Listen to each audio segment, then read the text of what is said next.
வணக்கம், என் பேர் சௌரிராஜன். நான் திருவாரூர் டிஸ்ட்ரிக்ட் வெள்ளம்பலத்துலேருந்து வந்திருக்கேன். நான் வந்துட்டு துபாயில் வேலை பார்க்குறேன். அங்கே வேலை பார்த்துட்டு இருக்கும்போது எனக்கு ஒரு சின்ன பிரச்சனை வந்துச்சு. காலில் லைட்டாக வலிக்கிற மாதிரி இருந்துச்சு. எம்ஆர்ஐ பண்ணோம்.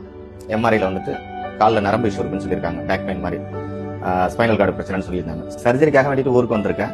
ஃபேமிலி எல்லாம் இருக்காங்க, கூட இருந்து நல்ல விதமாக பார்த்துப்பாங்கன்னு சொல்லிட்டு ஒரு சில ஹாஸ்பிட்டல்லாம் நாங்கள் தேர்ந்தெடுத்தோம். அதில் நாங்கள் அதிகமாக விசாரிக்கப்பட்டது துளிர் மல்டி ஸ்பெஷாலிட்டி ஹாஸ்பிட்டல் சொல்லியிருந்தாங்க.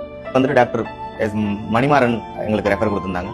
என்னுடைய ஓல்டு அங்க துபாயில் எடுத்த எம்ஆர்ஐ ரிப்போர்ட்டை வச்சுட்டு அட்மிஷன் போட்டாங்க. அந்த முதல் நாளே எல்லா டெஸ்ட்டும் எடுக்க சொன்னாங்க. எல்லா டெஸ்ட்டுமே எடுத்துட்டு எல்லாத்துக்குமே நல்ல விதமான ரிப்போர்ட் இருந்துச்சு. உடனே சர்ஜரி பண்ணணும்னு சொன்னாங்க. மறுநாள் நாளே சர்ஜரி பண்ணாங்க. சர்ஜரி பண்ண அடுத்த 2-3 நாள்லயே நான் ரெக்கவரி ஆயிட்டேன். அதுல இருந்து எனக்கு ஒரு பெரிய விடுதலை கிடைச்சிச்சு. அடுத்த மறுநாளே இன்னைக்கு நான் டிஸ்சார்ஜ் ஆகி போக போறேன். இங்க நாங்க வந்து அட்மிஷன் ஆனதுல இருந்து நம்ம வந்து டாக்டர்ஸ், நர்ஸுங்க, room service, room, pharmacy, receptionist, எல்லா இடத்துலயுமே எங்களுக்கு எந்த விதமான ஒரு மனக்கசப்புமே இல்லை. எல்லாருமே நல்ல விதமா பார்த்துக்கிட்டாங்க. வியாதி ஒரு புறம் இருந்தாலும் அவங்களுடைய அனுசரிப்பு எங்களுக்கு வந்துட்டு ஒரு பெரிய விடுதலை வந்துச்சு.